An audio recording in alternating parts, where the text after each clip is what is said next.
నమస్తే, welcome to our channel. నేను మిషాల్ని. పెద్ద దస్తగిరి కేసుకు సంబంధించి అనేక మలుపులైతే తిరుగుతుంది. మరి ముఖ్యంగా ఇందుకు సంబంధించి జగన్మోహన్ రెడ్డి బంధువు ఉన్నారని చెప్పి వస్తున్న సమాచారం. మొత్తానికి చూసుకుంటే కడపలో అసలు ఆయన అత్తి గురించి అయితే అసలు సంచలన వార్తలు అయితే వెలుగులోకి అయితే వస్తున్నాయి. మరి ముఖ్యంగా దీని మీద అయితే పూర్తిగా విశ్లేషించడానికి మనతో స్టూడియోలో ఉన్నారు ప్రముఖ రాజకీయ సామాజిక విశ్లేషకులు అంకమరావు గారు ఉన్నారు. వారిని అడిగి తెలుసుకునే ప్రయత్నం చేద్దాం. నమస్కారం సార్.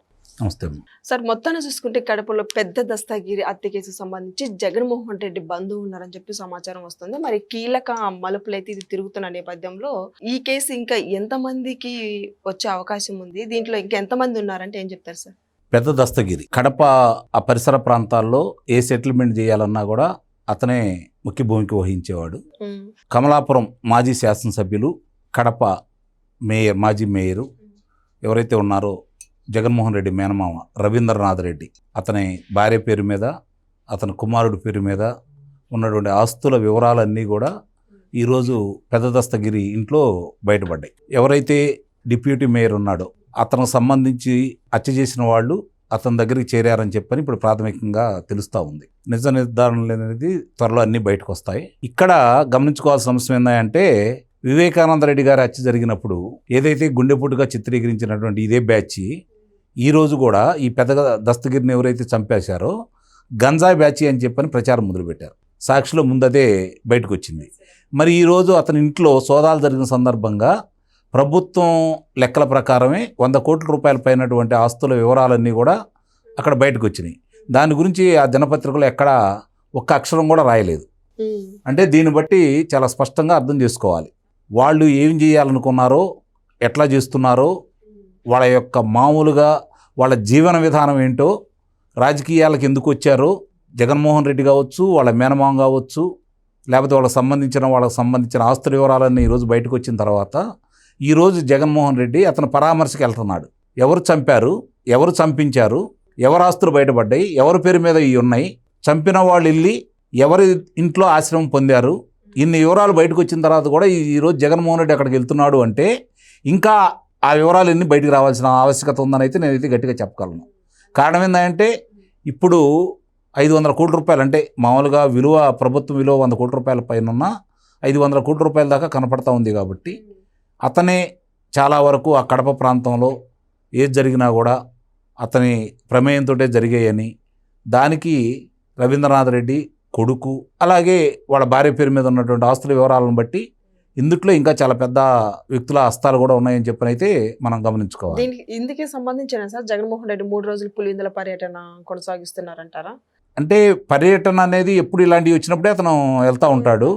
అక్కడ కనుక ఏదన్నా మళ్ళీ కాంట్రాక్టర్లు అందరిలో వచ్చేసి మా డబ్బులు వేయనంటే అర్ధాంతంగా ముగించుకొని వెళ్ళిపోతాడు. అంటే అది కూడా పూర్తిగా చేస్తాడన్న నమ్మకం అయితే లేదు.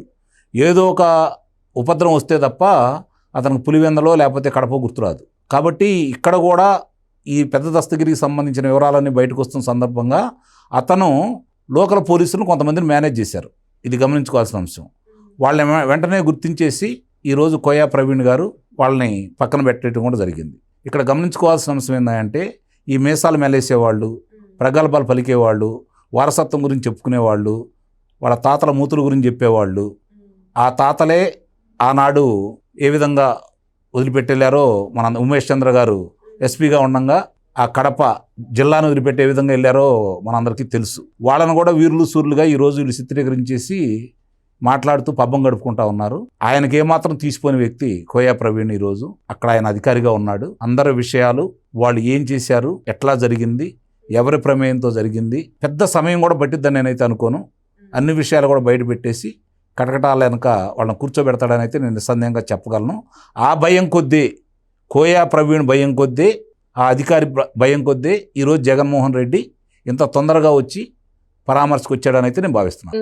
దీంట్లో కీలక పాత్ర నిత్యానంద రెడ్డి అనే అతను డిప్యూటీ మేయర్ కదా. డిప్యూటీ మేయర్ నిత్యానంద రెడ్డి ఇప్పుడు ఆ జిల్లాలో కావచ్చు, ఆ ప్రాంతాల్లో కావచ్చు, ఎవరేం చేయాలన్నా కూడా ఎవరి కనుసన్నలో జరిగిద్దో మొత్తం ప్రజలందరికీ తెలుసు. అది వాళ్ళ బాబాయ్ హత్యతోటి ప్రపంచానికి తెలిసింది. వాళ్ళు ఏంటో, వాళ్ళ మనస్తత్వం ఏంటో అధికారంలోకి వచ్చిన తర్వాత అందరికీ అర్థమైపోయింది. రాజశేఖర రెడ్డి పేరు చెప్పుకొని ఆయన ఏదో ఈ రాష్ట్రానికి, ఉమ్మడి రాష్ట్రానికి ఆయన వల్లే మేలు జరిగిపోయింది, ఆయన కనుక ముఖ్యమంత్రి కాకపోతే ఏం జరిగేదో అన్నట్టు ప్రచారం చేసేసి అతన్ని దేవుని చేసి వీళ్ళు పబ్బం గడుపుకుంటా ఉన్నారు. అతను కొడుగ్గా ఆ ప్రాంతవాసులు అభిమానం చూపిస్తే భుజాల మీద ఎక్కించుకుంటే నెత్తి మీద ఎట్టా కొట్టాడు, కడుపులో ఎలా తన్నాడు, ఏ విధంగా చేశాడు అందరూ చూశారు. కాబట్టి ఆ ప్రాంతంలో 2019లో 52 నియోజకవర్గాలు ఉన్నటువంటి రాయలసీమ ప్రాంతంలో 49 నియోజకవర్గాలు అతను కట్టబెడితే అతని నిర్వాహకం చూసిన తర్వాత 7 నియోజకవర్గాలకే పరిమితం చేసి 45 నియోజకవర్గాలు కూటమి ప్రభుత్వానికి ఏ విధంగా ప్రజలు ఇచ్చారో స్పష్టంగా ప్రజలకు అర్థమైపోయింది. కాబట్టి తనకి రాజకీయంగా ఇంకా మనుగడ లేదు అన్న ఉద్దేశంతో ఇలాంటి కార్యక్రమాలు చేపడుతున్నాడని అయితే మనం భావించాం. సార్, ఈ కేసుకు సంబంధించి ఇప్పటికే 12 మంది అయితే అరెస్ట్ అయినారు. ఇక నిత్యానంద రెడ్డి కోసం పోలీసులు గాలిస్తున్నారు. సో ఈయన అరెస్ట్ అయితే ఇక నిజాలు వెలుగులోకి వచ్చే అవకాశం ఉందంటారా సార్ ఈ కేసుకు సంబంధించి? కళ్ళ ముందు కనపడుతున్నాయి కదా. ఏదైతే రవీంద్రనాథ్ రెడ్డి కొడుకు పేరు మీద భార్య పేరు మీద ఉన్నటువంటి ఆస్తుల వివరాలు బయట కనపడతానే ఉన్నాయి. అలాగే పూర్తయిన ఒక ఇల్లు ఇంకా గృహప్రవేశం కూడా జరగలేదని చెప్పనే విషయాలన్నీ కూడా బయటకు వస్తున్నాయి. కాబట్టి నిస్సందేహంగా ఇది గతంలో మేయర్గా చేశాడు, కమలాపురం శాసనసభ్యుడిగా చేశాడు. కాబట్టి రవీంద్రనాథ్ రెడ్డి వాళ్ళకు సంబంధించిన వివరాలు కూడా దీంట్లో వాళ్ళ ప్రమేయం కూడా ఉందని అంటున్నారు. కాబట్టి నిత్యానంద రెడ్డి హత్య జరిగిన వాళ్ళని అతను ఆశ్రమించాడు. కాబట్టి అతని ప్రమేయంతో జరిగింది అని చెప్పని ఇప్పుడు ప్రాథమికంగా ఒక అంచనాకు వచ్చారు. కాబట్టి అతను కూడా పరారీలో ఉన్నాడు. కాబట్టి అతను అదుపులో తీసుకున్న తర్వాత చాలా విషయాలు బయటకు వస్తాయని మనం అందరం అనుకుంటున్నాం. కాదు ఇప్పటివరకు జరిగినాయని చూసుకుంటామంటే ఎవరు కూడా మిగిలిన వాళ్ళ పేర్లు చెప్పకుండా ఏకాడికి తప్పించుకునే మార్గాలే చూస్తున్నారు. పెద్ద తలకాయలు తప్పించాలని ప్రయత్నం చేస్తున్నారు.